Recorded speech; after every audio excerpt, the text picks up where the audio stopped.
नमस्कार। चलिए आज बात करते हैं एक बहुत ही कॉमन लेकिन कक्षा 10 के स्टूडेंट्स के लिए बहुत बड़ी प्रॉब्लम के बारे में।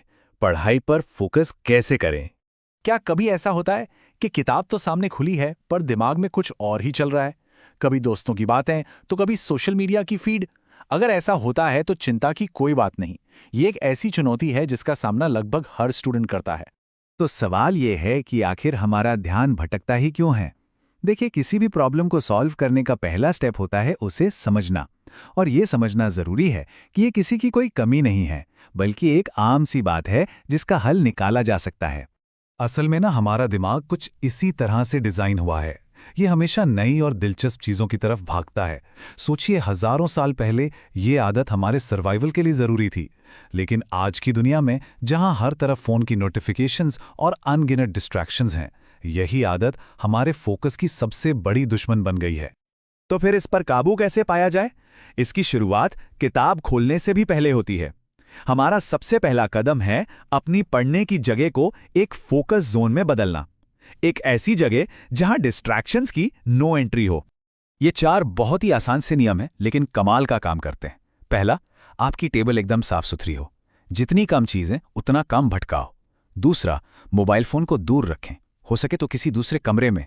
तीसरा, पेन, पेंसिल, पानी की बोतल जो भी जरूरी है उसे पास रखें ताकि बार बार उठना ना पड़े। और चौथा, रोज एक ही जगह पर पढ़ने की आदत डालें।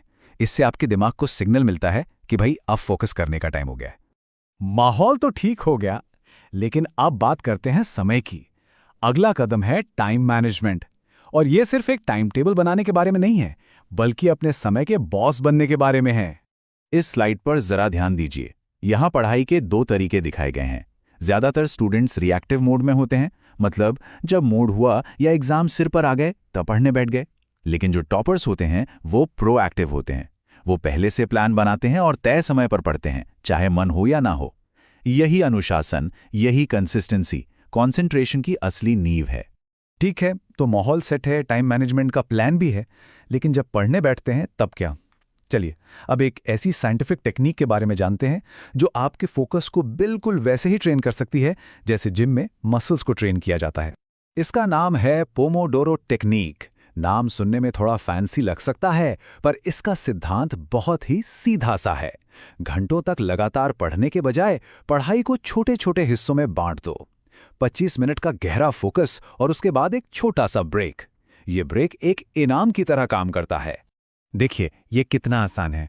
कोई एक टॉपिक चुनिए, 25 मिनट का टाइमर लगाइए और बस उस दौरान कोई फोन नहीं, कोई दूसरी बात नहीं, सिर्फ और सिर्फ पढ़ाई। जैसे ही टाइमर बजे 5 मिनट का छोटा सा ब्रेक लीजिए। थोड़ा टहल सकते हैं, पानी पी सकते हैं। ऐसे 4 राउंड्स के बाद 15 से 30 मिनट का एक लंबा ब्रेक लीजिए। इससे दिमाग फ्रेश रहता है और फोकस भी बना रहता है। बस ये नंबर याद रखिए, 25, सिर्फ 25 मिनट। ये इतना छोटा समय है कि दिमाग को लगता है अरे ये तो आराम से हो जाएगा, और बस यहीं से फोकस के एक बड़े सफर की शुरुआत होती है।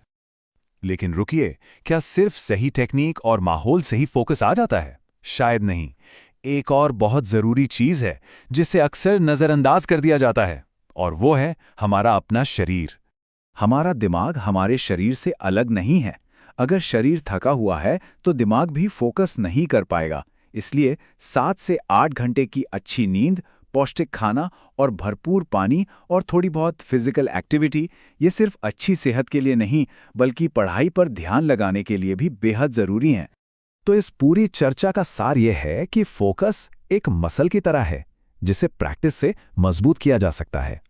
अब सोचने की बारी है कि आज वो कौन सा एक छोटा कदम उठाया जा सकता है। क्या अपनी स्टडी टेबल साफ करना, या फिर सिर्फ एक बार 25 मिनट का पोमोडोरो सेशन आजमाना?